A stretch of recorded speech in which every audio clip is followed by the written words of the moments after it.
মুহাম্মদ সাল্লাল্লাহু আলাইহি ওয়াসাল্লাম নিজেকে ঘোষণা করেছেন, আল্লাহ নবীর পরে ইসলামের নবুয়তের এই সুমহান প্রাসাদে অন্য কেউ যদি নবুয়তের পরিচয় দিতে চায়, সে নবুয়তের এই সুমহান রাজপ্রাসাদে আলোচনা ময়লা ওরা বিবেচিত হবে। ইতিহাসের গৃহীত ময়লা আলোচনা এবং তার অনুসারীদেরকে বাংলার রাষ্ট্রে কারা ঘোষণা দেখতে চাই।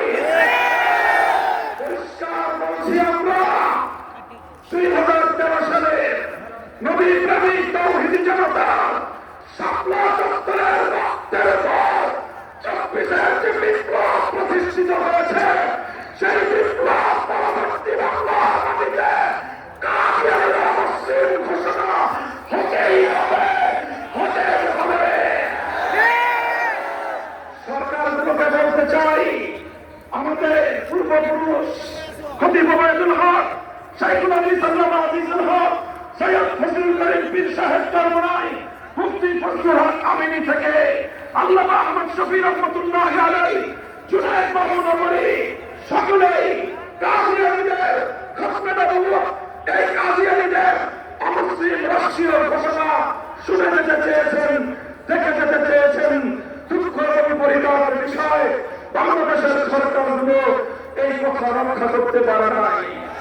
আমাদের আমিরের আল্লামা ওয়াহিদুল্লাহ নগরী হায়াতে আছেন, তার নেতৃত্বে পীর সাহেব মধুপুর যেটা তুলেছেন, এরা কাদিয়ানীদের অমুসলিম ঘোষণা দাবি আদায় করার জন্য যদি প্রয়োজন হয় আবার বাসিমের মতো ঢাকার আবাস করতে হবে। শুধু ঢাকা নয়, প্রয়োজনে জাতীয় সংসদের দিকে লম্বা করতে হবে, করতে হবে। সকল রাজনীতি বন্ধ করে দিতে হবে, অচল করে দিতে হবে, সচিবালয় বন্ধ হয়ে যাবে, বাংলাদেশ ধ্বংসে যাবে। কাদিয়ানীদের অমুসলিম ঘোষণা দাবি করতে হবে, রক্ত দিতে হবে, রক্ত দিতে হবে।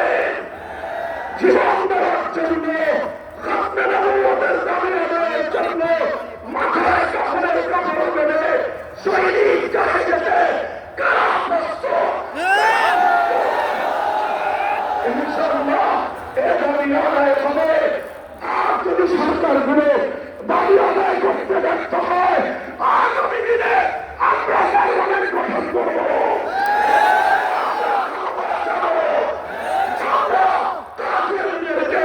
জাতীয় সংসদে আইন পাস করে কাফের ঘোষণা করবো, অমুসলিম ঘোষণা করবো ইনশাআল্লাহ। সংগ্রামী তাওহীদি জনতা,